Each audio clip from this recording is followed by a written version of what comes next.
The guy climbs happily into his hibernation pod for a 90-year nap, but just as he's settling in he realizes something's wrong. The machine isn't working. He tries to open the hatch, but the door is stuck and panic mode activates. Jim decides to go to the command module to wake the captain, and he tries various tools, but never manages to open the hatch as he had hoped. Jim wanted to send a distress signal to Earth, but due to the distance being too far, a message sent to Earth would take 19 years. Waiting for the reply to come back would take another 36 years, amounting to 55 years to receive a response.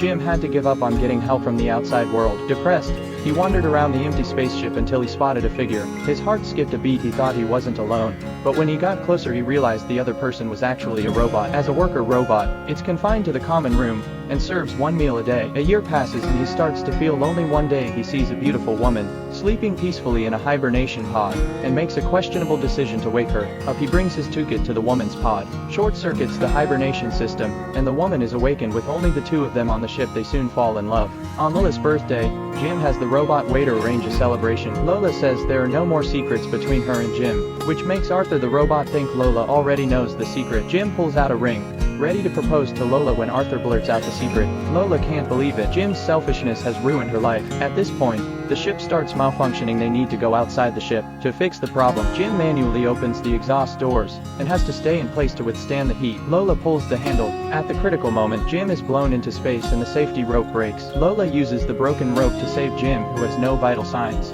Lola uses the captain's highest authority and activates all first aid modes on Jim. Finally, Jim is successfully revived. Since there's only one hibernation pod left functional on the ship, Jim chooses to stay alone. This time Lola has a choice, but she firmly decides to stay with Jim, and Jim completes his marriage proposal to Lola. 89 years later, the spaceship arrives at its destination, and all the other travelers are awakened. When they enter the central hall, they're stunned by the sight before them. It's Jim and Lola, who have spent their entire lives on the spaceship.